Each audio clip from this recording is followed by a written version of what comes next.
اور اصل میں حضرت حسین کے قاتل وہ کوفی ہیں، وہ بزدل، وہ منافق جنہوں نے بیعت کر کے بیعت توڑی۔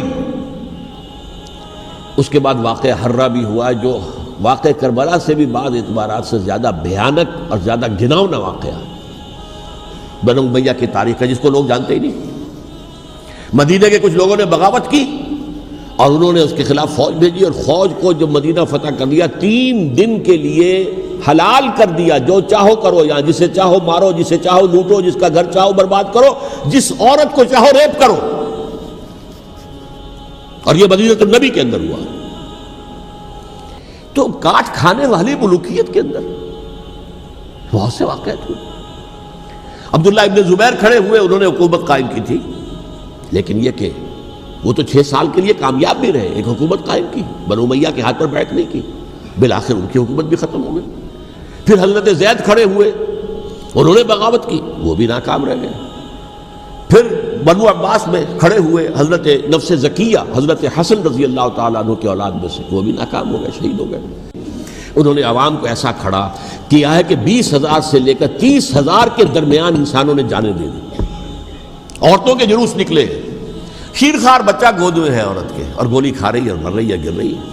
آپ سوچئے زندگی کتنی عزیز ہوتی ہے، اور شیرخوار بچے کے لیے ماں کی جو زندگی ہے، اس ماں کو اپنی زندگی کتنی عزیز تر ہوگی کہ اپنے لیے نہیں تو اس بچے کے لیے مجھے جینا ہے، لیکن نہیں، گولیاں کھائیں اور گری۔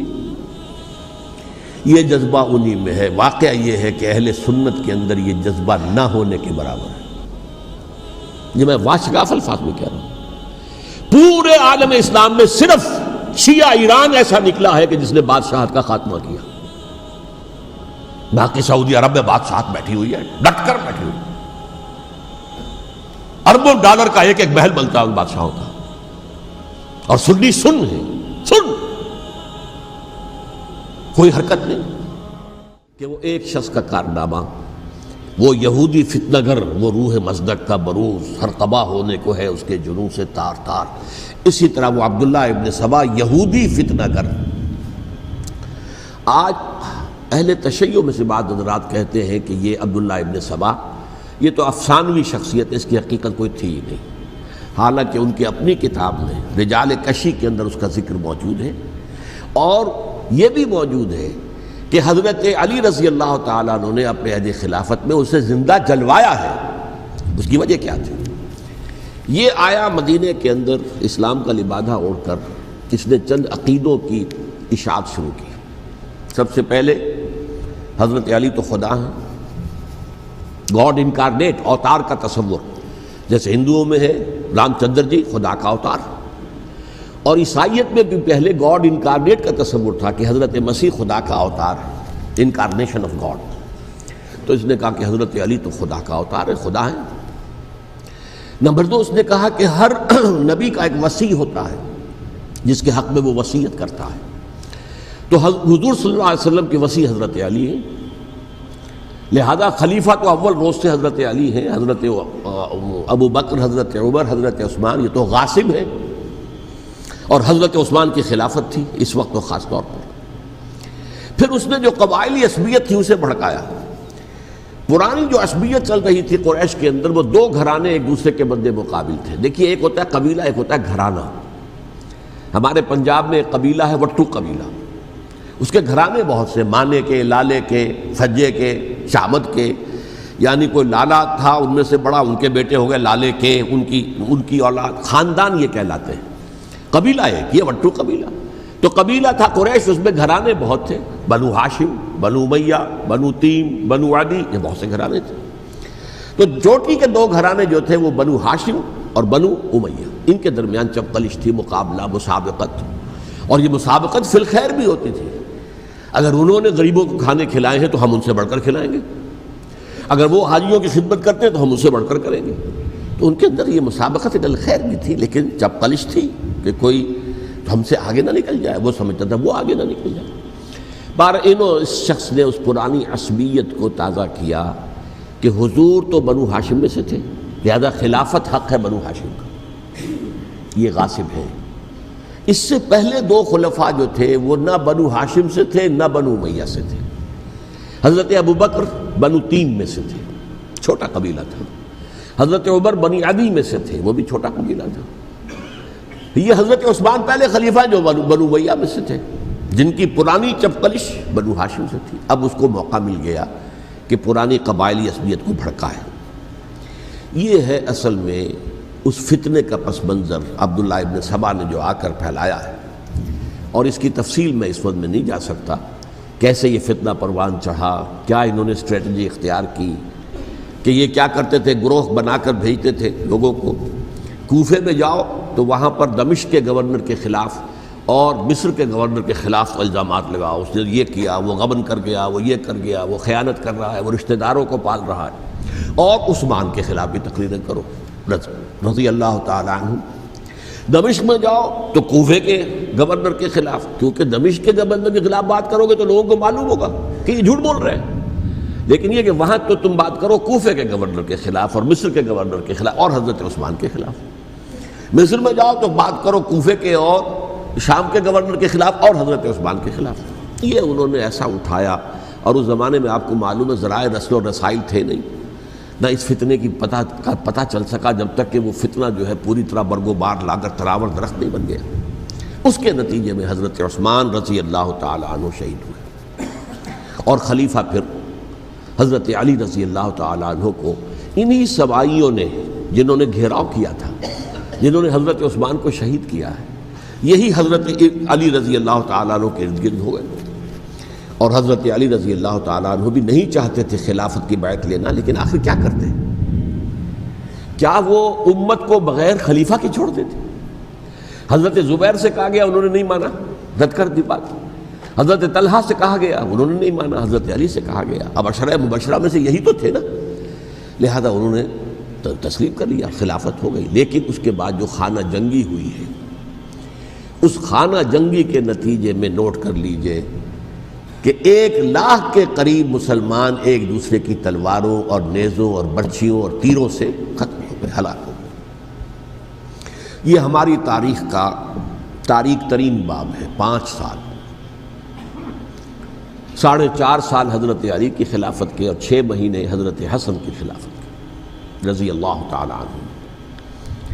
اس سے کیا ہوا کہ ایک طرف تو اسلام کی جو توسیع ہو رہی تھی، تھمتا نہ تھا کسی سے سیل رواں ہمارا، وہ سیلاب رک گیا، انٹرنل سیبوٹاج ہو گئی نا، اب تو اندر ہی آپس ہی میں اگر دست و گریبان ہو گئے تو باہر اب کیا توسیع کرتے ہیں، وہ توسیع کا عمل رک گیا۔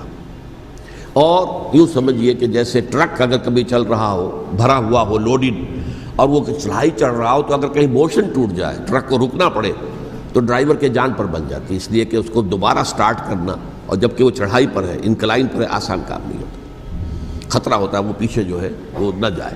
اور پہاڑی علاقوں میں آپ کو معلوم ہے ذرا پیچھے چلے جانے کا مطلب جو ہے بہت خطرناک جو ہے نتیجہ نکل سکتا ہے۔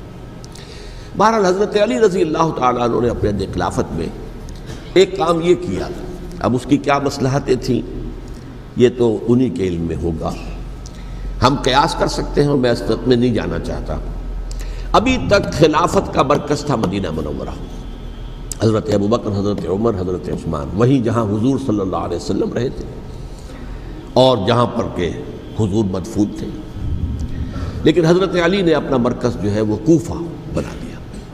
اچھا، اس کی ایک ظاہری وجہ یہ سمجھ میں آتی ہے کہ اسلام کا جو پھیلاؤ ہو گیا تھا، وہ سلطنت اتنی وسیع ہو گئی تھی کہ مدینہ منورہ بہت جنوب میں اور بڑے صحرا کو عبور کر کے جانا ہوتا تھا۔ کوفہ جبکہ ایسی مقام پر تھا کہ جہاں سے مشرقی راستہ جا رہا ہے ایران کو، عراق کے اندر تو ہے وہ شہر کوفہ، اور پھر ایران اور خراسان اور ہندوستان کو راستہ جا رہا ہے، وہیں سے شمال کی طرف جا رہا ہے، شام کی طرف اور ترکی کی طرف، اور وہاں سے پھر یہ کہ مغربی افریقہ کو بھی کنٹرول کرنا، جو شمالی افریقہ کو بھی آسان تھا۔ بہرحال حضرت علی نے کوفہ کو اپنا مرکز بنایا، اور نتیجہ یہ ہوا کہ سبائیوں کا بھی مرکز وہی بن گیا، چونکہ انہوں نے اپنے آپ کو گردا گرد رکھا حضرت علی کے رضی اللہ تعالیٰ عنہ۔ اب ظاہر بات ہے کسی پرٹیکولر پرسن کے خلاف تو کوئی مقدمہ موجود تھا نہیں، بلکہ جب جنگ جمل ہو رہی تھی، ابھی جنگ نہیں ہوئی تھی، حضرت عائشہ، حضرت طلحہ، حضرت زبیر وہ لے کر آئے تھے لشکر اس مطالبے کے لیے کہ حضرت عثمان کے قاتلوں کو سزا دی جائے، قصاص لیا جائے۔ حضرت علی رضی اللہ تعالیٰ عنہ سے گفت و شنید ہو رہی تھی. حضرت علی جو ہے اس پر آمادہ ہو گئے کہ ٹھیک ہے میں جو بھی قاتلین عثمان ہیں ان کو گرفتار کر کے سزا دوں گا. عین اسی وقت کوفے کی مسجد کے اندر جو ہے 10,000 کا مجمع کھڑا ہو گیا. ہم سب قاتل عثمان ہیں, لو ہم سے بدلہ کہاں سے لوگے. اور انہوں نے کیا کیا, جاتے ہی جنگ چھیڑ دی. جب چھڑ جائے تو یا مرو یا مارو, اس کے سلاوہ تو کوئی چارہ کار ہوتا ہی نہیں. ایک رات میں 10,000 مسلمان شہید ہوئے, جن میں 2 عشرہ مبشرہ میں سے حضرت زبیر اور حضرت طلحہ رضی اللہ تعالیٰ عنہ. تو یہ صورت تھی, سبائیوں نے گھیراؤ کیا حضرت علی کا رضی اللہ تعالیٰ. حضرت معاویہ دعوے دار نہیں تھے خلافت کے, قطعاً نہیں. ان کا صرف ایک دعویٰ تھا, اور وہ یہ تھا کہ عثمان کے قاتلوں کو گرفتار کرو, یا خود سزا دو یا ہمارے حوالے کرو, ہم اس سے قصاص لیں گے. اس لیے کہ قبیلہ بنو امیہ کا تھا اور حضرت امیر معاویہ بنو امیہ میں سے, تو ایک خاندانی طور پر جو ہے ہم قصاص لیں گے ان سے جنہوں نے قتل کیا ہے حضرت عثمان کو. لیکن یہاں ظاہر بات ہے کہ حضرت علی رضی اللہ تعالیٰ عنہ کی طرف سے مطالبہ یہ ہوتا تھا تم پہلے میری بیعت کرو, میرے ہاتھ مضبوط کرو تاکہ میں ان کے خلاف کوئی اقدام کر سکوں. لیکن انہیں یہ اندازہ تھا کہ اگر میں نے بیعت کی تو ظاہر بات ہے کہ حضرت علی تک پہنچنے سے پہلے مجھے گردن اڑا دیں گے یہ لوگ. اس لیے کہ سبائی جو ہے وہ آپ کو گھیرے ہوئے. بہرحال ایک عجیب الجھاؤ, ایک ڈائلیما تھا جس کی وجہ سے یہ جنگ چلتی رہی. اور حضرت علی رضی اللہ تعالیٰ عنہ کو انہی کے شیعان علی ہی کے اندر سے وہ جماعت علیحدہ ہوئی تھی جس کو ہم خوارج کے نام سے جانتے ہیں, اور ایک خارجی ابن ملجم ہی نے حضرت علی کو شہید کیا رضی اللہ تعالیٰ عنہ. پھر حضرت حسن رضی اللہ تعالیٰ عنہ, اب دیکھیے کس قدر صحیح بات تھی جو حضرت علی رضی اللہ تعالیٰ عنہ نے فرمائی جب ان سے کہا گیا کہ کیا ہم آپ کے بیٹے حسن کے ہاتھ پر بیعت کر لیں رضی اللہ تعالیٰ عنہ. فرمایا نہ میں تمہیں اس کا حکم دیتا ہوں نہ میں اس سے روکتا ہوں, یہ تمہارا معاملہ ہے. امرہم شورا بینہم, تم اپنے باہمی مشورے سے جو فیصلہ کرو گے ٹھیک ہے, میں نہ حکم دیتا ہوں نہ روکتا ہوں. اس کا کیا مطلب ہے؟ باپ کے بعد بیٹے کی خلافت ہرگز حرام نہیں ہے, ورنہ کہتے کیسے ہو سکتا ہے میرا بیٹا. نہیں, یہ نہیں کہا آپ نے. حضرت عمر سے بھی کہا گیا تھا کہ اپنے بیٹے کو نامزد کر دیں, عبداللہ ابن عمر کو, تو انہوں نے جواب میں کیا کہا, اسے تو طلاق دینی بھی نہیں آتی. انہوں نے اپنی کسی زوجہ کو طلاق دی تھی اور اس میں جو صحیح ترین طریقہ ہے وہ اختیار نہیں کیا تھا. انہیں طلاق دینی تک نہیں آتی تو میں اسے خلیفہ بنا دوں. یہ نہیں کہا تھا کہ باپ کے بعد بیٹا خلیفہ نہیں ہو سکتا, یہ تو نہیں تھا. کہیں حرام نہیں ہے, نہ کتاب و سنت میں, نہ کوئی حدیث ہے, نہ کہیں قرآن مجید میں. تو حضرت علی نے بھی فرمایا رضی اللہ تعالیٰ, نہ میں روکتا ہوں نہ حکم دیتا ہوں, یہ تمہارا اپنا معاملہ ہے. بہرحال حضرت حسن رضی اللہ تعالیٰ عنہ نے حضرت امیر معاویہ سے صلح کر لی, خلافت ان کے سپرد کر دی. دیکھیے میں حضرت ابوبکر, حضرت عمر, حضرت عثمان, حضرت علی کے ساتھ حضرت حسن کے دور خلافت کو بھی خلافت راشدہ میں سے سمجھتا ہوں. اور تبھی 30 سال پورے ہوتے ہیں اس حدیث کے مطابق کہ حضور نے فرمایا خلافت 30 برس رہے گی, پھر ملوکیت آ جائے گی. تو حضرت حسن کا بہت بڑا کارنامہ یہ ہے کہ اس خانہ جنگی کا دروازہ بند کر دیا. اور یہ پیشن گوئی تھی حضور کی صلی اللہ علیہ وسلم حضرت حسن کو, جب بچے تھے حضور کے انتقال سے پہلے, میرا یہ بیٹا مسلمانوں کے 2 گروہوں میں صلح کرائے گا. یہ حضور کی پیشن گوئی تھی, اور وہ پیشن گوئی حضرت حسن کے علم میں بھی ہوگی یقیناً. بہرحال انہوں نے صلح کی حضرت امیر معاویہ کے ساتھ رضی اللہ تعالیٰ عنہ, خلافت ان کے حوالے کر دی, اور کچھ شرائط تھیں طے ہو گئی. اللہ خیر صلی اللہ. حضور کی تو یہ پیشن گوئی جو ہے صحیح ثابت ہوئی کہ میرا یہ بیٹا مسلمانوں کے 2 بڑے گروہوں کے درمیان صلح کرا دے گا. اور سبائیوں نے انہیں تانے دیے, یا عار المومنین, اے مومنوں کے لیے موجب عار, موجب شرم, تم نے بزدلی دکھائی ہے, تم نے امیر معاویہ کو خلیفہ تسلیم کر لیا, تم نے بزدلی دکھائی. معاذ اللہ ثم معاذ اللہ ثم معاذ اللہ. اب میں کچھ باتیں حضرت امیر معاویہ کے بارے میں کہنا چاہتا ہوں, اس لیے کہ وہاں اس میں نے حضرت معاویہ کے بارے میں یہ تو بہت شدت کے ساتھ کہا تھا, اور میں اب بھی اس پر قائم ہوں اور پوری طریقے سے قائم ہوں. میرا مستقل موقف یہی ہے کہ حضرت معاویہ رضی اللہ تعالیٰ عنہ کے دور خلافت کو ہم خلافت راشدہ میں شامل نہیں سمجھتے, اہل سنت میں سے کوئی بھی نہیں سمجھتا. لیکن اس کے ساتھ میں نے حضرت امیر معاویہ کے کچھ مناقب بھی بیان کیے تھے تاکہ پلڑا جو ہے ترازو کا اس کے دونوں پلڑے سامنے آ جائیں. لیکن یہ کہ وہ حصہ میرے اس بیان کا نکال دیا گیا، ختم کر دیا گیا. یہ میں نہیں جانتا کہ اس میں کیا مصلحت دیکھی گئی ہے. اس میں تو کسی کے لیے کوئی معاملہ ایسا نہیں تھا، کسی کے جذبات کو جو ہے وہ ٹھیس پہنچانے والا. کیونکہ میں نے کہا وہ خلیفہ راشد نہیں تھے، صاف میں نے کہا، بلکہ وہ دور ملوکیت کا آغاز ان سے ہو گیا ہے. بلکہ جب ایک صاحب نے یہ کہا کہ کربلا کے بعد سے دور ملوکیت آ رہی تھی، تو میں نے کہا نہیں جناب، دور ملوکیت تو 20 سال پہلے پوری ہو چکی تھی، شروع ہو چکی تھی. حضرت امیر معاویہ کے بھی 20 سال میں وہ دور ملوکیت میں شمار ہوتے. انہیں کسرا العرب بھی کہا گیا، عرب کے کسرا، جو شہنشاہ ایران کا خطاب تھا. حضرت معاویہ رضی اللہ تعالیٰ عنہ کو کسرا العرب کہا گیا، عرب کا کسرا یہ. لیکن دوسری طرف یہ ہے کہ وہ صحابی رسول ہیں رضی اللہ تعالیٰ، حضور کے برادر نسبتی بھی ہیں، حضور کے سالے ہیں. ان کی ہمشیرہ ام حبیبہ حضور کی زوجہ محترمہ ہیں، ام المومنین ہیں ام حبیبہ رضی اللہ تعالیٰ عنہ. پھر کس قدر معتمد علیہ تھے حضور کے کہ کاتبان وحی میں شامل تھے. وحی کی کتابت کرنے والے چند لوگ تھے جنہیں کہ حضور کہتے تھے کہ اب یہ آیت لکھ لو. ان میں سے ایک امیر معاویہ بھی رضی اللہ تعالیٰ. تو بڑے توازن کی ضرورت ہے. دیکھیے صحابہ کرام کا جہاں تک تعلق ہے، اہل سنت کا موقف یہ ہے کہ صحابہ تو کلہم عدول، صحابہ سب کے سب نیک نیت ہیں، اور ان کی روایت جو ہے قبول کی جائے گی، رد نہیں کی جائے گی، ان پر کوئی جرح و تعدیل نہیں ہوگی. اس لیے کہ ان کا تزکیہ محمد الرسول اللہ صلی اللہ علیہ وسلم نے کیا تھا. لہٰذا یہ تو ہو سکتا ہے کہ کسی صحابی سے کوئی خطا ہو جائے، لیکن وہ خطا اجتہادی ہوگی، نیت کی خطا نہیں ہوگی، نیت کی غلطی نہیں ہوگی. اگر کسی صحابی کی نیت پر حملہ کیا جائے تو یہ اصل میں طعن ہے، حملہ ہے حضور پر کہ وہ تربیت دے ہی نہیں سکے اپنے ساتھیوں کو. معاذ اللہ ثم معاذ اللہ ثم معاذ اللہ، وہ تزکیہ کر ہی نہیں سکے. 3 جگہ جو قرآن میں آیا ہے یتلو علیہم آیاتہ ویزکیہم، تو کیا تزکیہ کیا؟ اگر ان کے قریب ترین ساتھی جو تھے، اگر ان کے اندر بھی بدنیتی تھی اور دنیا کی طلب تھی اور دنیا کے اندر اقتدار حاصل کرنے کا جذبہ تھا، تو پھر کیا تزکیہ کیا؟ معاذ اللہ ثم معاذ اللہ. لہذا صحابہ سب کے سب عدول ہیں، اور ان سے اختلاف ممکن ہے، لیکن ان کی نیت پر حملہ نہیں ہو سکتا. تو حضرت امیر معاویہ کی شخصیت ایک چیز ہے، آپ کا دور خلافت دوسری چیز ہے. شخصیت کے اعتبار سے صحابی رسول ہیں، برادر نسبتی ہیں حضور کے صلی اللہ علیہ وسلم. اور پھر یہ کہ اس قدر معتمد علیہ ہے صحابہ میں سے کہ وہ کاتبان وحی، یہ عام آدمی کے کرنے کا کام نہیں تھا جو وحی کی کتابت کرے، اللہ کے کلام کی. البتہ یہ ہے کہ جیسا کہ میں نے عرض کیا، ان کا دور خلافت راشدہ نہیں ہے، وہ ملوکیت کا دور ہے. یہ میں نے جیسا کہ عرض کیا، میں نے ایک صاحب نے جب یہ کہا کہ ملوکیت شروع ہو رہی تھی، میں نے کہا شروع نہیں ہو رہی تھی، ملوکیت تو 20 سال پہلے شروع ہو چکی تھی. اسی طریقے سے ایک صاحب نے کہا تھا کہ اسلام کو قائم کرنے کے لیے حضرت حسین میدان میں آئے. میں نے کہا یہ بھی غلط ہے، اسلام تو 60 سال پہلے قائم ہو چکا تھا. نبی اکرم صلی اللہ علیہ وسلم کے دست مبارک سے اسلام قائم ہو گیا. جاء الحق وزهق الباطل ان الباطل کان زهوقا. پھر 30 برس تک وہ کامل شکل کے اندر قائم رہا. تو اسلام جو ہے وہ در حقیقت اب قائم کرنے والی بات نہیں تھی. البتہ اس کے اندر زوال شروع ہو گیا تھا. اس زوال کے عمل کو روکنے کے لیے حضرت حسین میدان میں آئے. یہ ایک چیز کو صحیح تاریخی پرسپیکٹو میں رکھنا.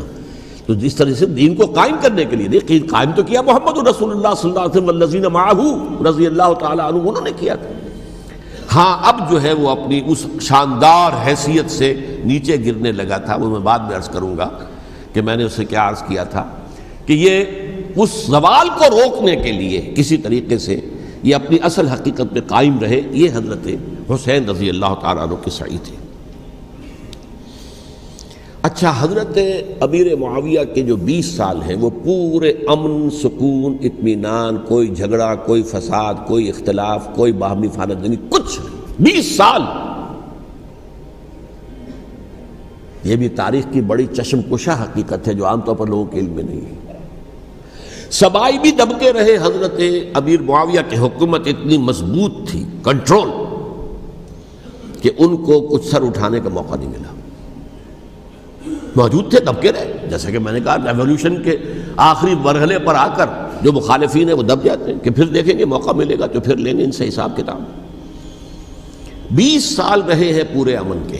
10 سال کے بعد یعنی درمیان میں ہے حضرت امیر معاویہ کا عہد خلافت، ایک صحابی جو کہ بزرگ صحابہ میں سے ہیں، مغیرہ ابن شعبہ رضی اللہ تعالی عنہ، وہ آتے ہیں اور وہ کہتے ہیں کہ دیکھیے امیر المومنین، کتنی بڑی خانہ جنگی رہی تھی مسلمانوں کی آپس میں، اور اب بھی اگر آپ کسی کو نامزد کیے بغیر چھوڑ گئے امت کو تو پھر خانہ جنگی ہو جائے۔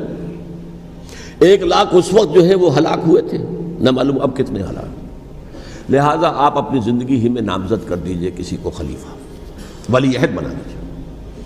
حضرت امیر معاویہ نے ابتداءً جو ہے انکار کیا نہیں، لیکن ان کے دلائل ایسے تھے وزنی، اور میں سمجھتا ہوں کہ وہ بات صحیح تھی جو مغیرہ ابن شعبہ نے کہی، اس لیے کہ اب صحابہ کرام میں سے جو کبار صحابہ تھے وہ تو سب دنیا سے رخصت ہو چکے تھے، اب تو یا صغار صحابہ رہ گئے تھے جو حضور کے زمانے میں بچے تھے، حضرت حسن، حضرت حسین، عبداللہ ابن زبیر، یہ بچے ہی تھے نا، یا تو وہ تھے، اور یا بالکل نو مسلم تھے، اور نو مسلموں میں بڑی تعداد وہ تھی جو ایرانیوں کی تھی، شامیوں کی تھی، ادھر کی تھی، ادھر کی تھی، تو ان کو تو ظاہر بات ہے کہ تربیت نبوی سے کیا خلافت راشدہ سے بھی اکثر و بیشتر کو کوئی حصہ ملا ہی نہیں۔ تو اس صورت میں اب وہ اعلیٰ ترین معیار پر حکومت کے نظام کو قائم کرنا ممکن نہیں ہے۔ کوئی قبائلی عصبیت جب تک حکومت کی پشت پر نہیں ہوگی، حکومت مستحکم نہیں ہوگی۔ یہ گویا کہ ایک جس کو کہتے ہیں کہ حقیقت بینی، واقعیت پسندی، ایک آئیڈیلزم ہے اور ایک ریئلزم ہے کہ آپ فیکٹس آن دی گراؤنڈ کو غور کریں، سوچیں اس کے اوپر اور پھر کوئی فیصلہ کریں۔ اس اعتبار سے پھر حضرت امیر معاویہ نے بات مان لی اور بیعت لے لی لوگوں سے حضرت یزید کے لیے کہ یہ خلیفہ ہوں گے میرے بعد، اس کو ولی عہدی کہتے ہیں۔ اچھا، اس وقت 5 افراد ایسے تھے کہ جنہوں نے اس سے اختلاف کیا، یہ بات بہت اہم ہے۔ میرا کتابچہ ہے سانحہ کربلا، اس کے کچھ نسخے آج یہاں ہوں گے، آپ لوگ پڑھیے اسے غور سے اور پھیلائیے تاکہ حقیقت سامنے آئے۔ 5 افراد کون تھے جو ہونے چاہیے؟ ابو بکر فوت ہو گئے، ان کے بیٹے عبد الرحمن ابن ابی بکر، عمر فوت ہو گئے، ان کے بیٹے عبداللہ ابن عمر، عباس فوت ہو گئے، ان کے بیٹے عبداللہ ابن عباس، زبیر فوت ہو گئے، ان کے بیٹے عبداللہ ابن زبیر، اور حضرت حسن جو ہے ان کا انتقال ہو چکا تھا، حضرت علی کے بیٹے حضرت حسین رضی اللہ تعالی عنہ اجمعین۔ حضرت حسن کے بارے میں ایک فریق کا کہنا یہ ہے کہ انہیں زہر دے کر ہلاک کیا گیا، اہل تشیع کا قول یہ ہے، جبکہ اہل سنت کہتے ہیں کہ نہیں، وہ اپنی جو بھی طبی موت تھی اس سے ان کی وفات، لیکن میں اس میں نہیں جانا چاہتا، اس لیے کہ یہ مائکرو ہسٹری جو ہے نا، وہ تو ایک ایک واقعے کے لیے ادھر کی روایات کیا، ادھر کی کیا ہیں، ان کے پاس کیا دلائل، یہ تو کسی ریسرچ اسکالر کا موضوع ہے، میرا موضوع نہیں ہے۔ لیکن بہرحال یہ 5 حضرات تھے جنہوں نے ولی عہدی کی بیعت نہیں کی، لیکن حضرت معاویہ اتنے حلیم الطبع انسان تھے، انہوں نے جبر نہیں کیا، کوئی تشدد نہیں کیا۔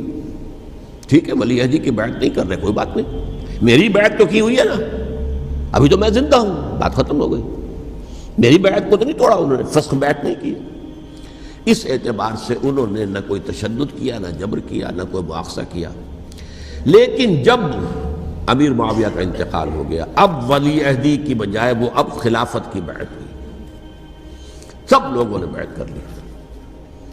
ان 5 میں سے ایک فوت ہو چکے تھے، حضرت عبد الرحمن ابن ابی بکر فوت ہو چکے رضی اللہ تعالی، 4 تھے، ان 4 میں ایک اختلاف ہوا۔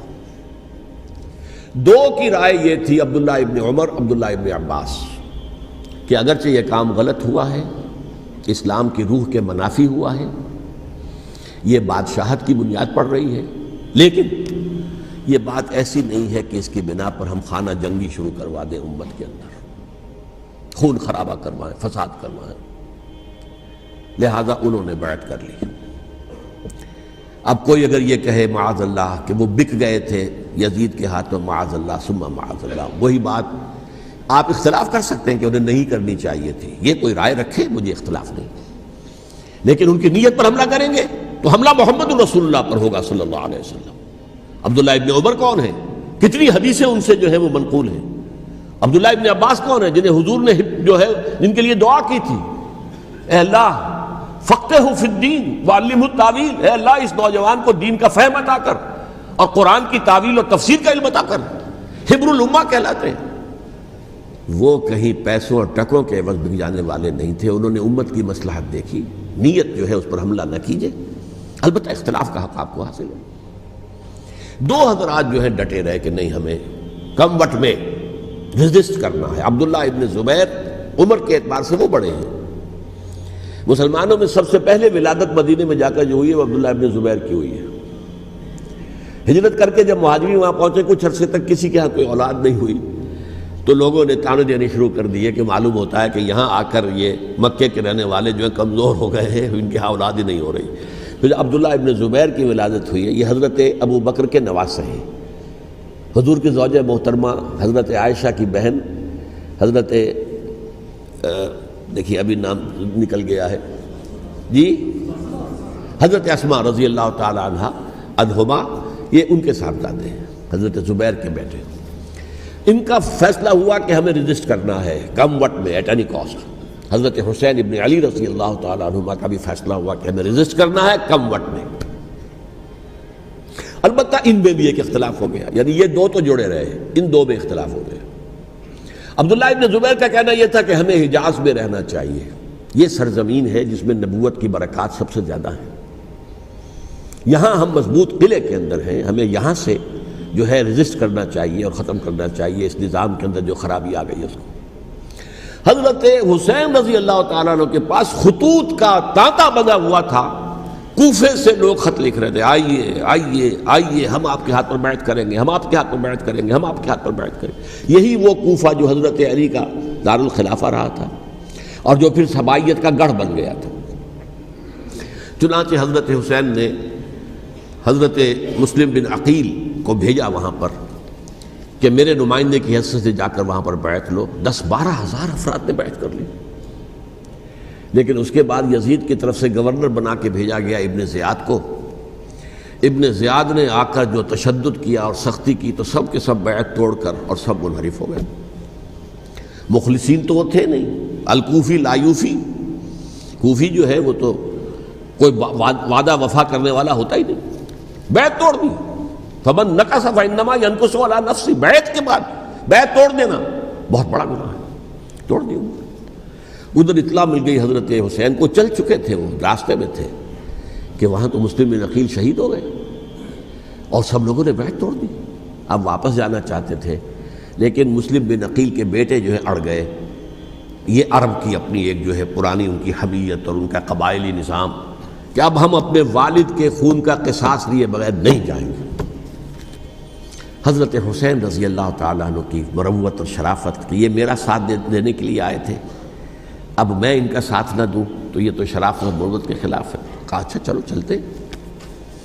وہاں جا کر بھی عین اپنے میدان کے اندر بھی حضرت حسین رضی اللہ تعالیٰ عنہ نے 3 چیزیں پیش کی ان کوفیوں کے لشکر کے خلاف۔ سب سے بڑا لشکر کے اندر سب سے بڑے تو کوفی تھے جنہوں نے بیعتیں کی ہوئی تھی حضرت حسین کے ساتھ۔ دیکھو مجھے جانے دو واپس حجاز کی طرف، یا مجھے سرحدوں پر بھیج دو تاکہ میں کافروں کے ساتھ جنگ کرتے ہوئے اپنی جان دے دوں، یا مجھے یزید کے پاس جانے دو، میں اپنا معاملہ اس سے طے کر لوں۔ لیکن کوفیوں کو یہ گوارا نہیں تھا۔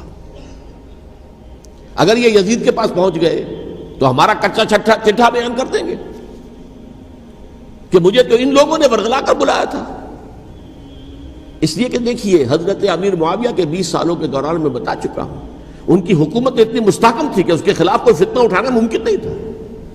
اب چونکہ ایک چینج اوور ہوا تھا، اور چینج اوور میں آپ کو معلوم ہوتا ہے کہ ایک جس کو کہتے ہیں every thing is in the melting پاٹ، ابھی تو یہ درمیان کے اندر معاملہ ہے، تو انہیں موقع ملا، سر اٹھایا حضرت حسین رضی اللہ تعالیٰ عنہ کو، جو خطوط لکھے جس کے کہ تھیلے کے تھیلے اور بوریوں کی بوریاں بھری ہوئی حضرت حسین کے ساتھ تھی، وہ کہا کہ آئیے ہم آپ سے بیعت کریں گے۔ انہوں نے نہیں مانا، اور اصل میں حضرت حسین کے قاتل وہ کوفی ہیں، وہ بزدل، وہ منافق جنہوں نے بیعت کر کے بیعت توڑی، اور اب وہ آ گئے کہ اگر یہ حسین رضی اللہ تعالیٰ عنہ بچ کر کہیں یزید کے پاس پہنچ گئے تو پھر ہمارا کچا چٹھا جو ہے وہ سامنے آ جائے گا اور ہماری پھر شامت آ جائے گی۔ لہذا انہوں نے قتل کیا حضرت حسین کو رضی اللہ تعالیٰ۔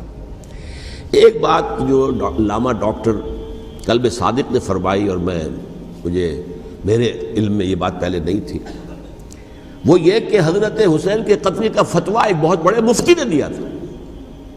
یہ بات بھی ذرا سمجھ لیجیے، حضرت حسین رضی اللہ تعالیٰ عنہ کے قتل کا فتویٰ ایک بہت بڑے مفتی نے دیا تھا۔ کیوں دیا تھا؟ اس لیے کہ حضور کی احادیث موجود ہیں کہ جب ایک شخص کی ایک خلیفہ کی بیعت ہو جائے تو دوسرا اگر کھڑا ہو تو اسے قتل کر دو، کھلی حدیث۔ اسی لیے ایک بہت بڑے مفسر بھی ہیں، فقیہ بھی ہیں، قاضی ابن العربی رحمۃ اللہ علیہ۔ ایک ابن عربی ہیں الف لام کے بغیر، ابن عربی، وہ بہت بڑے صوفی ہیں، فلسفی ہیں، اندلس کے ہیں۔ یہ قاضی ابن العربی ہیں جنہوں نے قرآن کی ایک تفسیر لکھی ہے اس اعتبار سے کہ صرف ان آیات کی تفسیر جن سے کہ فقہی احکام جو ہیں ان کا استنباط ہوتا ہے۔ یہ دو تفسیریں اس طور سے لکھی گئی ہیں قرآن مجید کی، احکام القرآن ان کا نام ہے دونوں کا، جن میں سے ایک جو ہے قاضی ابن العربی کی ہے۔ ان کا ایک جملہ نقل ہوتا ہے، قتل الحسین بسیف جدہ، حسین قتل ہو گئے اپنے ہی نانا کی تلوار سے۔ وہ تلوار کیا تھی؟ جب کسی کی بیعت ہو چکی ہو پھر کوئی کھڑا ہو مدعی خلافت، قتل کر دو۔ میرے نزدیک حضرت حسین مدعی خلافت نہیں تھے، یہ بات اس وقت سامنے لوگوں کے نہیں آئی، بلکہ حکومت نے یہ باور کرا دیا کہ یہ تو باغی ہے، یہ مدعی ہے خلافت کے۔ انہوں نے تو دعویٰ نہیں کیا خلافت کا، وہ تو صرف اس عمل کو روکنے کے لیے میدان میں آئے تھے۔ اور اس بات کو اچھی طرح سمجھ لیجئے کہ اس وقت تک یہ جو تصور آج ہمارے پاس ہے کہ ریاست علیحدہ ہے، حکومت علیحدہ ہے، state of Pakistan, we are loyal to the state of Pakistan, ہم ریاست پاکستان کے وفادار ہیں، گورنمنٹ آف پاکستان کے وفادار نہیں ہیں، we are not loyal to the government.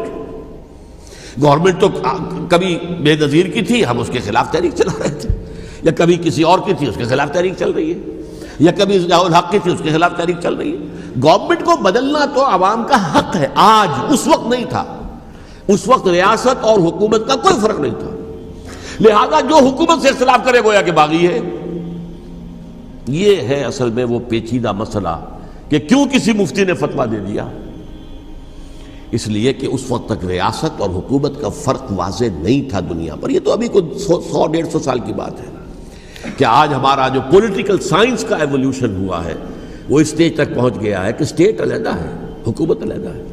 حکومت تو اسٹیٹ کے 3 آرگنز میں سے ایک آرگن ہے، ایڈمنسٹریشن حکومت کی ہے، جوڈیشری ہے اور لیجسلیچر ہے، 3 آرگنز ہیں بڑے بڑے، ان میں سے ایک ہے۔ تو حکومت کو بدلنا تو عوام کا حق ہے، چاہے وہ ووٹ کے ذریعے بدلیں، چاہے ایجیٹیشن، اگر پرامن ایجیٹیشن ہے اس سے حکومت کو بدلنے کا حق حاصل ہے دستوری طور پر ہر اعتبار سے۔ اس وقت یہ نہیں تھا، لہذا صورتحال یہ بن گئی کہ حکومت وقت نے باور کرا دیا مسلمانوں کو، ورنہ سوچئے نواسہ رسول کو قتل کرنا کوئی آسان کام تھا؟ آخر سب کلمہ گو تھے کہ نہیں تھے؟ کلمہ گو تو تھے نا، اور حضور سے عقیدت اور محبت میں کمی، لیکن یہ کہ فتویٰ اگر ایک بہت بڑے مفتی کا، جو کہ حضرت علامہ ڈاکٹر قلب صادق صاحب نے فرمایا، مجھے اس مفتی کا نام بھی معلوم نہیں، کہ ایک مفتی ہی کا فتویٰ تھا وہ، جس کے بنا پر اب ان لوگوں نے حضرت حسین کو قتل کیا، اور یہی وجہ ہے کہ انہوں نے پھر خیموں کو بھی آگ لگا دی۔ وائی حالانکہ دیکھیے اگر دشمنی کا انتقام ہوتا تو حضرت علی بن حسین جو بیمار تھے، جو بعد میں زین العابدین رحمۃ اللہ علیہ کے نام سے پھر یہ اہل تشیع کے چوتھے امام معصوم ہیں، حضرت علی، حضرت حسن، حضرت حسین، اور پھر حضرت علی بن حسین زین العابدین رحمۃ اللہ علیہ، کیا ان کو بھی قتل کرتے تھے؟ حضرت حسین کی نسل ہی ختم ہو جاتی، لیکن نہیں کیا۔ آگ کیوں لگائی؟ آگ اس لیے لگائی کہ وہ جو ڈاکومنٹری پروف ہے ہماری غداری کا یزید کے خلاف حضرت حسین کو جو ہم نے دعوت دی، وہ جو ڈاکومنٹری پروف خطوط کی شکل میں موجود ہے وہ ختم ہو جائے، ڈسٹرائے ہو جائے۔ اس کے لیے انہوں نے خیموں میں آگ لگائی۔ بہرحال یہ ہے تاریخی پس منظر، یہ اسی سبائی فتنے کا تسلسل ہے جس نے سب سے پہلے حضرت عثمان کی جان لی رضی اللہ تعالیٰ عنہ۔ 5 سال تک مسلمانوں میں خانہ جنگی رکھی، حضرت علی کو پھر شہید کیا، اور اس کے بعد جو ہے 20 سال حضرت امیر معاویہ کے تو سر نہیں اٹھا سکے، لیکن پھر جب ایک چینج اوور ہو رہا تھا تو اس وقت انہوں نے موقع غنیمت سمجھا کہ اب کھڑے ہو جاؤ اور اب دوبارہ ایک فتنہ جو ہے اس کو امت کے اندر پیدا کر دو۔ اچھا، اس معاملے میں ایک بات جو میں نے وہاں کہی کہ ہمارے ہاں شاعرانہ جو مبالغہ آمیزی ہے، یہ میری گفتگو کا حصہ انہوں نے حذف کر دیا ہے، اور میں نے ایک سنی شاعر بہت بڑے عالم جن کے حوالے سے آج بھی میری تقریر ہوگی خالق جناح ہال میں، مولانا محمد علی جوہر کے ایک شعر کے حوالے سے کہا کہ قتل حسین اصل میں مرگ یزید ہے، اسلام زندہ ہوتا ہے ہر کربلا کے بعد۔ میں نے کہا بالکل محمل شعر ہے، اسلام مرا ہی نہیں تھا، زندہ ہونے کا کیا سوال؟ اور اگر کسی درجے میں مزمحل یا زخمی ہوا تھا تو وہ تو رہا، کربلا کے بعد بھی رہا، یزید کی حکومت بھی رہی، بنو امیہ کی حکومت بھی چلی، کوئی تبدیلی تو نہیں آئی۔ یہ کیا کہہ رہے ہیں؟ اسلام زندہ ہوتا ہے کربلا کے بعد؟ میں نے کہا اسلام مرا نہیں تھا۔ جیسے میں نے یہ کہا کہ ملوکیت جو ہے وہ اب شروع نہیں ہوئی، ملوکیت تو 20 برس پہلے شروع ہو چکی تھی حضرت امیر معاویہ کے، لیکن ظاہر بات ہے کہ حضرت حسن نے، حضرت حسین نے اس کو قبول کیا، اور حضرت حسین نے تو پھر 10 سال تک ولی عہدی جو تھی چاہے بیعت نہیں کی لیکن اس کے خلاف میدان میں آ کر چیلنج تو نہیں کیا۔ اس اعتبار سے یہ معاملہ جو ہے اسلام زندہ ہوتا ہے کربلا کے بعد، یہ بے تکی بات ہے۔ ہاں، حضرت شاہ اسماعیل شہید رحمۃ اللہ علیہ کی اگر میں تشبیہ کو، تمثیل کو سامنے رکھوں تو اسلام کی عمارت 6 منزلہ ہے، 6ٹھی منزل ٹاپ کی وہ گر گئی، 5 منزلیں انٹیکٹ تھیں، اسلام مرا نہیں تھا۔ عدالت میں شریعت کے مطابق فیصلے ہو رہے تھے، قاضی تھے، مفتی تھے، شریعت نافذ تھی، اسلام کہاں مرا تھا؟ جبکہ خود کہہ رہے ہیں علامہ کلب صادق کے ایک مفتی کے فتوے سے ہی حضرت حسین کو قتل کیا گیا۔ اب وہ مفتی کی رائے، اس کی بدنیتی ہو، جو بھی ہو وہ جانے، اللہ جانے، لیکن عام مسلمان کیا کریں؟ اس پہلو سے اسلام مرا نہیں تھا۔ ہاں، ایک منزل گر گئی تھی، وہ گری رہی، 1000 برس تک گری رہی، یہاں تک کہ آ کر مغربی امپیریلزم نے اس کے گرایا، ملوکیت کا معاملہ ختم کیا، اور وہ جبرین ملوکیت دوسری آ گئی، ورنہ وہی بادشاہی چلی ہے۔ بلکہ دور بنو امیہ میں وہ بادشاہی پوری طرح اس نے بالوں پر نہیں نکالے تھے، اصل باروں پل تو اس نے نکالے ہیں دور بنو عباس میں آ کر، اور پھر سلاطین جو ہے ترک، جو ترک خلفاء ہے، ان کا بھی بادشاہت تھی، اور کیا تھا، وہ خلافت تو نہیں تھی۔ تو یہ تو اسلام میں جو بھی نقص واقع ہو گیا تھا، کبھی واقع ہو گئی تھی، وہ جو کی تو برقرار رہی، اس کو بھی تسلیم کیا۔ میں اللہ کا شکر ادا کر کے کہتا ہوں کہ دونوں حضرات، دونوں شیعہ دانشور اور بڑی اعلیٰ سطح کے جو شیعہ عالم تھے، انہوں نے اس بات کو تسلیم کیا اور میری اس بات کو چیلنج نہیں کیا۔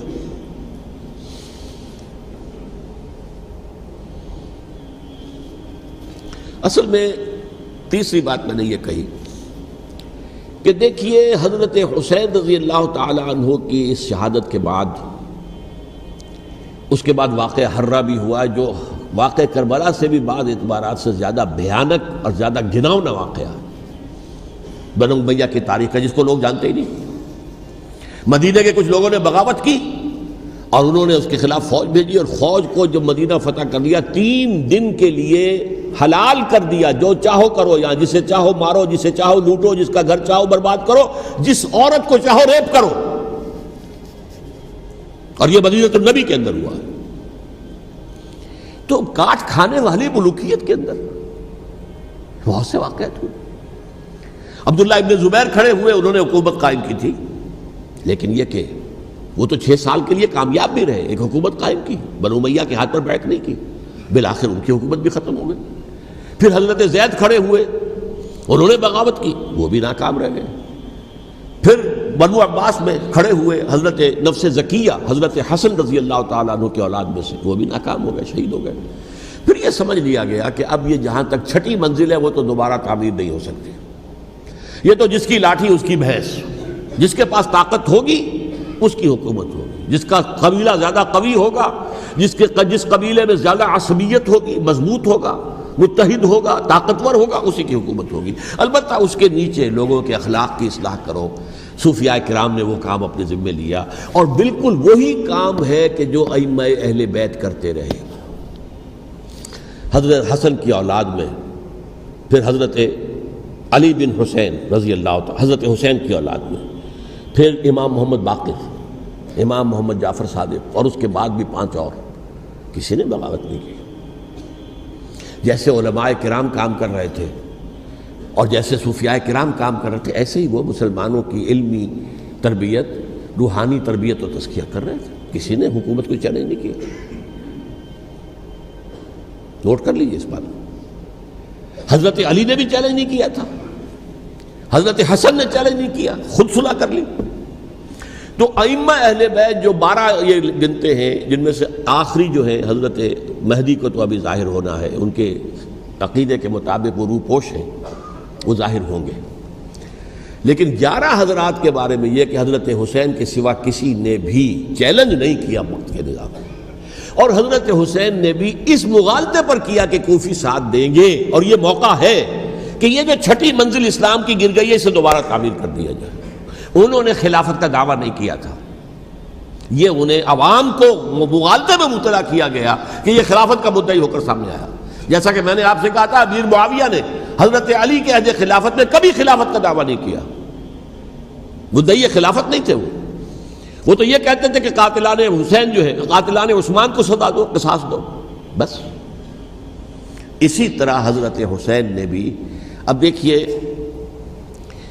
اس ضمن میں اس میں کوئی شک نہیں ہے، حضرت حسین رضی اللہ تعالی عنہ کی جو شہادت ہوئی ہے اور ان کے ساتھیوں کی، اعزاء و اقارب کی، تاریخ انسانی میں یہ عزم، ہمت، شجاعت، مثابرت، صبر، استقلال، استقامت، اس کی بہت روشن مثال ہے، بہت روشن مثال ہے، بہت روشن مثال ہے۔ لیکن اس سے تاریخ کی رفتار پر کوئی اثر نہیں پڑا۔ وہ جو ملوکیت آ گئی تھی وہ اور گہری سے گہری ہوتی چلی گئی۔ واقعہ کربلا کے بعد تو واقعہ ہررا ہوا، میں نے گنوا دیا آپ کو، اس سے زیادہ تو میرے خیال میں کہ اور ہمارے لیے لائق شرم جو ہے کوئی واقعہ ہے ہی نہیں اس پہلو سے۔ لیکن حضرت حسین کا ایک، اب ان کو یہ کہ میں مطلب یہ کہ اگر میں ان کے ہاتھ پر بیعت کر لیتا ہوں، جو کہ اس وقت سامنے موجود تھے، کہ یزید کی بیعت تمہارے ہاتھ پر کرتا ہوں، تو گویا کہ اپنے آپ کو سرنڈر کر دیتے۔ وہی خطرہ جو امیر معاویہ کو تھا کہ مجھے وہ تو پہنچنے بھی نہیں دیں گے علی تک رضی اللہ تعالیٰ عنہ، اور مجھے پہلے ہی شہید کر دیں گے، یہی خطرہ حسین کو تھا رضی اللہ تعالیٰ عنہ کہ مجھے یزید تک پہنچنے نہیں دیں گے، پہلے ہی قتل کر دیں گے۔ اور ویسے بھی یہ ایک شرافت، مروت اور حمیت اور غیرت اور عزت نفس کا تقاضا بھی تھا کہ بھائی معاملہ ہے یزید کا، میرا مجھے وہاں جانے دو، اللہ اللہ خیر سلام، یو کین اسکورٹ می، میرے دائیں بائیں چلو تاکہ میں کہیں اور بھاگ نہ جاؤں تمہارے خیال میں، مجھے وہاں پہنچا دو، میں وہاں پہ جا کے اس سے معاملہ کر لوں۔ لیکن انہوں نے قتل کیا، اصل قاتلان کوفی، وہی سبائی۔ البتہ یہ ہے کہ اس واقعے کی جو یادگار ہے اس میں کوئی شک نہیں ہے کہ اس نے مسلمانوں میں سے ایک گروہ کے دل میں قربانی اور شہادت کا جذبہ بہت پیدا کیا، اس میں کوئی شک نہیں۔ اور جس طریقے سے کہ عاشورہ محرم میں یاد منائی جاتی ہے، جس طریقے سے اس نے اہل تشیع کے اندر قربانی کا جذبہ بے انتہا پیدا کر دیا، اگرچہ وہ جذبہ بروئے کار نہیں آتا، اس لیے کہ ان کے ہاں یہ عقیدہ ہے، یہ طے ہے کہ جب تک حضرت مہدی ظاہر نہیں ہوں گے ہم کسی کے خلاف بغاوت نہیں کریں گے۔ یہ پوری تاریخ میں ان کا معاملہ رہا، تمام جو ہے ائمہ اہل بیت کا معاملہ رہا، جب تک مہدی نہیں آتے keep sitting and keep waiting, wait and see, that's all. یہ تو خمینی صاحب نے کیا ہے، آیت اللہ خمینی صاحب نے، کہ انہوں نے یہ ایران کے شیعوں کو باور کرایا کہ بھائی جب آئیں گے حضرت مہدی آ جائیں گے، لیکن ہم اب ہاتھ پر ہاتھ رکھ کر بیٹھے رہیں، باطل کو چیلنج بھی نہ کریں، ہمیں کچھ تو کرنا چاہیے، وہ ہاتھ پاؤں ہلانے چاہیے، اور کچھ نہیں تو مہدی کا راستہ جو ہے صاف کرنا چاہیے، تمہید کرنی چاہیے، ان کے راستہ ہموار کیا جائے۔ تو یہ ان کی بڑی عظمت ہے آیت اللہ خمینی صاحب کی کہ اہل تشیع ایران کے جو ہے ان سے انہوں نے یہ بات منوا لی کہ ہم بالکل انرٹ نہیں بیٹھے رہیں گے، بلکہ اب انہیں نائب امام قرار دے کر اور ولایت فقیہ کے فلسفے کے حوالے سے، یہ دو چیزیں ان کی جو ہیں بنیادی فلسفے کی ہیں، وہ اس وقت میرا موضوع نہیں ہے، انہوں نے عوام کو ایسا کھڑا کیا ہے کہ 20,000 سے لے کر 30,000 کے درمیان انسانوں نے جانیں دے دی، عورتوں کے جلوس نکلے شیرخوار بچہ گود میں ہے عورت کے اور گولی کھا رہی ہے اور مر رہی ہے، گر رہی ہے. آپ سوچئے زندگی کتنی عزیز ہوتی ہے، اور شیرخوار بچے کے لیے ماں کی جو زندگی ہے اس ماں کو اپنی زندگی کتنی عزیز تر ہوگی کہ اپنے لیے نہیں تو اس بچے کے لیے مجھے جینا ہے. لیکن نہیں، گولیاں کھائیں اور گری. یہ جذبہ انہی میں ہے. واقعہ یہ ہے کہ اہل سنت کے اندر یہ جذبہ نہ ہونے کے برابر ہے. یہ میں واشگاف الفاظ میں کہہ رہا ہوں. پورے عالم اسلام میں صرف شیعہ ایران ایسا نکلا ہے کہ جس نے بادشاہت کا خاتمہ کیا. باقی سعودی عرب میں بادشاہت بیٹھی ہوئی ہے، ڈٹ کر بیٹھی ہوئی. اربوں ڈالر کا ایک ایک محل بنتا ہے ان بادشاہوں کا، اور سنی سن ہے، سن کوئی حرکت نہیں. وہ تو اب جو حرکت ہو رہی ہے وہ اینٹی امریکن حرکت ہے جو ہو رہی ہے. وہ در حقیقت وہ مسئلہ بالکل دوسرا ہے جو اس وقت ہو رہا ہے. لیکن یہ کہ عالم اسلام میں کوئی تحریک ایسے نہیں اٹھی. یہ اہل تشیع میں ہے جو بالکل استثنائی بات ہے کہ انہوں نے جو ہے ایسا بادشاہ جس کو کہا جاتا تھا کہ اس کا جو اسلحہ خانہ ہے وہ ایشیا میں سب سے بڑا اسلحہ خانہ ہے، جو 2500 سالہ پرانی جو ایک عظمت تھی ایران کی اس کو دوبارہ تازہ اور زندہ کرنا چاہتا تھا. 2500 سالہ برسی اس نے منائی تھی، اس کے لیے ایک شہر آباد کیا تھا کہ خسرو یا سائرس یا ذوالقرنین قرآن مجید کی اصطلاح میں اس کی یادگار بنائی تھی. اور وہ سوچ رہا تھا کہ وہی عظمت دوبارہ ایران کی ہوگی جو کہ خسرو کے زمانے میں تھی، جس کا قرآن مجید میں سورہ کہف کے اندر ذکر ہے. مشرقی فتوحات، مغربی فتوحات، شمالی فتوحات. تو وہ بادشاہ ہے اس کو بھاگنا پڑا ہوا قربانی کی وجہ سے. تو یہ جو ہے واقعہ کربلا نے اس میں کوئی شک نہیں ہے کہ ایک ایسی مشعل روشن کی ہے جس کو کہ ہر شخص کو دیکھنا چاہیے. یہ بھی انسان، جیسے کہ اقبال نے ایک شعر کہا تھا غالب کے لیے، فکر انسان پر تیری ہستی سے یہ روشن ہوا ہے پرے مرغ تخیل کی رسائی تاک ہو جا. تو فکر انسان پر حضرت حسین کی قربانی سے یہ واضح ہوا ہے کہ انسان کس حد تک جا سکتا ہے قربانی دینے کے لیے اپنے کسی مقصد کے لیے. مقصد ان کا جو تھا، میں نے اسی لیے آیت پڑھی تھی معاذ اللہ ثم معاذ اللہ. میں ایک آخری بات جو کہہ رہا ہوں وہ نوٹ کر لیجئے. ایک خاص انتہائی نقطۂ نظر کے عام کیے جانے کی وجہ سے سنیوں میں بھی ایک انتہائی رد عمل پیدا ہوا ہے. Extreme rightist سنیز. اگر ایک طرف سے حملہ کیا گیا ہے حضرت عثمان کی نیت پر، ان کو خیانت کا الزام لگایا گیا، ان پر اقربا پروری کا الزام لگایا گیا، حضرت ابو موسیٰ شریف پر خیانت اور غداری کا الزام لگایا گیا، یہ ساری چیزیں اگر صحابہ کرام کے اوپر ہوئی ہیں، امیر معاویہ پر، امیر اور عمرو بن العاص پر، تو جواب میں کچھ لوگ کھڑے ہو گئے. حضرت علی وہ اقتدار کے طالب تھے، معاذ اللہ ثم معاذ اللہ ثم معاذ اللہ. یہ اہل سنت کا موقف نہیں ہے. حضرت حسین اقتدار کے طالب تھے، ہرگز نہیں، ہرگز نہیں، ہرگز نہیں. وہی اصول جو میں نے بتایا تھا سب کے لیے لاگو رہے گا. وہ امیر معاویہ کے لیے ہے تو حضرت علی کے لیے بھی، حضرت حسین کے لیے بھی ہے. یہ نیک نیت ہے. آپ ان کی کسی رائے سے اختلاف کر سکتے ہیں لیکن ان کی نیت پر حملہ نہیں کریں گے. نیت پر حملہ کریں گے آپ کا ایمان بالرسالت جو ہے وہ مجروح ہو جاتا ہے. یہ رسول کے ساتھ بھی ہے. رسول نے ان کا تزکیہ کیا، یتلو علیہم آیاتہ ویزکیہم، اس کا سارا عمل محمد کا کیا ہوا ہے صلی اللہ علیہ وسلم. تو صحابی کے معاملے میں یہ ہمارے ہاں ان کو اہل سنت جو ہیں جو معتدل مزاج کے، اور اکثریت ان کی، یہ تو چند لوگ ہیں ذرا قلم چلا لیتے ہیں تو ان کی بہت سی کچھ چھوٹی چھوٹی کتابیں بھی شائع ہو گئی ہیں بہت، لیکن انہیں اہل سنت نے قرار دیا ناسبی یا خارجی. جیسے خوارج نے کہا تھا حضرت علی بھی کافر ہیں اور حضرت امیر معاویہ بھی کافر ہیں، حضرت عمرو بن العاص بھی کافر ہیں، معاذ اللہ ثم معاذ اللہ.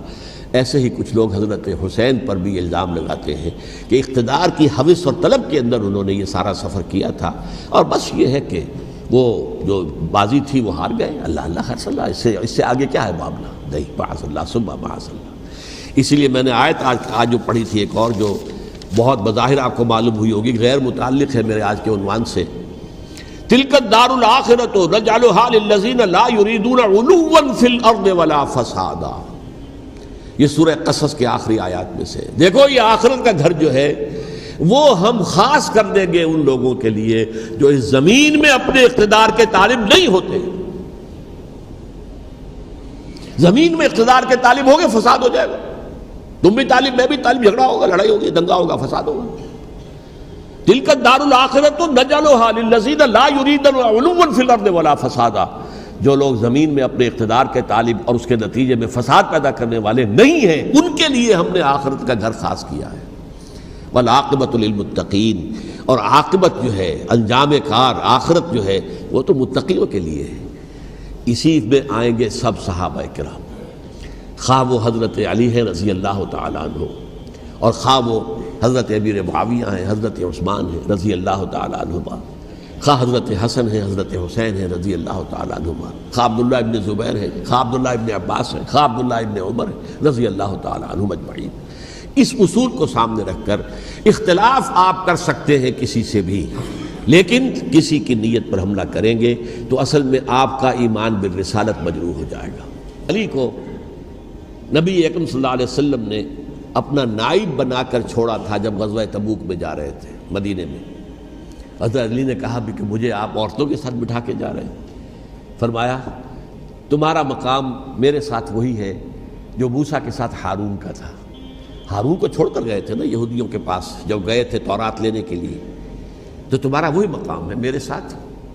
تو یہ حضرت علی ہے رضی اللہ، ان کے بارے میں میرا، ان کی کیا عظمت میری نگاہ میں۔ تو یہ 3 کتابچے ہیں، مجھے نہیں معلوم تیسرا یہاں ہے یا نہیں ہے، بہرحال آپ لوگوں کو ریکمینڈ کر رہا ہوں کہ ان کا مطالعہ کریں۔ اب یہ کہ آخری بات یہ کہ اصل ہمارے کرنے کا کام کیا ہے۔ دیکھیے کیوں نہیں کیا کسی نے بھی خروج کا معاملہ، وہ میں واضح کر چکا ہوں، بغاوت نہیں کی۔ کیوں؟ ایک تو ریاست اور حکومت میں فرق نہیں تھا، ذرا کھڑا ہو اور وہ باغی قرار پائیں گے، واجب القتل ہو جائیں گے، فتوے کی زد میں آ جائیں گے، یہ معاملہ تھا۔ اور دوسرے یہ کہ عمارت پوری گری نہیں تھی، ایک منزل گری تھی نا۔ آج ہم کہاں کھڑے ہیں؟ پوری عمارت گری ہوئی ہے، نہ شرعی عدالتیں ہیں، نہ شرعی فیصلے ہیں، نہ احکام الہی نافذ ہیں، نہ حدود اور قصاص کے معاملات، کچھ بھی نہیں۔ ہمارا فرض کیا ہے؟ حضرت حسین کی مدح کرتے رہیے، تعریف کرتے رہیے، صحابہ کرام کی مدح کرتے رہیے، مدح صحابہ، اس کے لیے مجلسیں قائم ہو رہی۔ بھائی کر کیا رہے ہو؟ تھے تو آبا وہ تمہارے ہی، مگر تم کیا ہو؟ ہاتھ پر ہاتھ دھرے منتظر فردا ہو۔ تلک امۃ قد خلت لہا ما کسبت ولکم ما کسبتم۔ وہ تو ایک امت تھی جو چلی گئی، اللہ کے ہاں پہنچ گئے، جو کچھ انہوں نے کمایا وہ ان کے لیے، تمہارے لیے نہیں ہے۔ تمہارے لیے وہ ہوگا جو تم کماؤ گے۔ ہمارے لیے راستہ اب یہی ہے کہ خلافت راشدہ کے مکمل نظام کو اثر نو قائم کرنے کے لیے منہج انقلاب نبوی کو اختیار کریں۔ میری کتاب اس پر، کیسٹس اس پر، آڈیو کیسٹس، ویڈیو کیسٹ، سی ڈیز، نہ معلوم ڈی وی ڈی، سب کچھ موجود ہے۔ سیرت النبی پر تو میں عرض کر چکا ہوں، فلسفہ سیرت النبی سمجھنا ہے تو میری کتاب پڑھیے، ورنہ سیرت النبی آپ پڑھ لیں گے، واقعات معلوم ہو جائیں گے، فلسفہ سیرت سامنے نہیں آئے، اس کا آپ مطالعہ کریں گے میری کتاب سے۔ اور دوسرے یہ کہ یہ خلافت قائم کرنے کے لیے جو جد و جہد ہم کر رہے ہیں، تحریک خلافت پاکستان جس کا میں داعی ہوں ادنا سا، وہ تنظیم نہیں ہے، میں اس کا امیر نہیں، وہ ایک تحریک ہے۔ جیسے تحریک پاکستان کہلاتی تھی جس کی تنظیم تھی مسلم لیگ، پارٹی کا نام مسلم لیگ تھا، لیکن تحریک پاکستان، اس طرح تحریک خلافت پاکستان وہ ہم نے چلائی ہے تنظیم اسلامی کے تحت۔ یہ خلافت جب پہلی چلی تھی آج سے 84 سال قبل، نومبر 1921 میں خالد دینہ ہال میں وہ مقدمہ چلا تھا، جس کے نتیجے میں بڑے بڑے جو لیڈر تھے ہمارے، مولانا محمد علی جوہر اور مولانا حسین مدنی اور مولانا ابوالکلام آزاد، ان سب کو 2 سال کی قید کی سزا سنائی گئی تھی، بغاوت، مقدمہ بغاوت، یہ خالد دینہ ہال تھے۔ اسی میں سن 91 یا 92 میں نے 3 دن تقریریں کی تھیں، جن میں آج سے پھر میں 3 تقریریں کرنے والا ہوں، ایک آج شام کو، ایک کل شام کو رات 9 بجے، آج بھی کل بھی، ایک پرسوں اتوار کی صبح کو 10 بجے ہے کیا 11 بجے۔ تو ان میں آپ حضرات شرکت فرمائیں، تاکہ اصل جو ہمارے کرنے کا کام ہے، تاریخ کو بھی سمجھنا چاہیے، تاریخ کے عوامل کیا ہیں، کیا پس پردہ عوامل کار فرما تھے، کیا کسی شے کی اصل حقیقت ہے، وہ سمجھنا چاہیے۔ لیکن یہ ہے کہ اس اعتبار سے میں نے جب یہ لفظ استعمال کیا تھا اس مذاکرے میں، لپ سروس، کہ یہ ہم صرف لپ سروس کرتے رہے، مدح کے بیان کرتے رہے، منقبت بیان کرتے رہے، حضور کی نعتیں کہتے رہے، اس سے تو بات نہیں بنے گی جب تک کہ وہ فرض منصبی شہادت علی الناس کا جو ہمارے ذمے ہے بحیثیت امت محمد صلی اللہ علیہ وسلم اس کو ادا نہ کرے۔ مجھے خوشی ہے کہ اس کی بھی تائید دونوں حضرات نے کی۔ ہاں یہ لپ سروس کا معاملہ ہے، اللہ تعالی حضرت حسین کے نقش قدم پر چلتے ہوئے، بلکہ اصل میں تو ہمارے لیے اسوہ رسول ہے محمد صلی اللہ علیہ وسلم کا، اس پر چلتے ہوئے ہم پاکستان میں اسلام کا نظام خلافت قائم کرنے کی جد و جہد کریں۔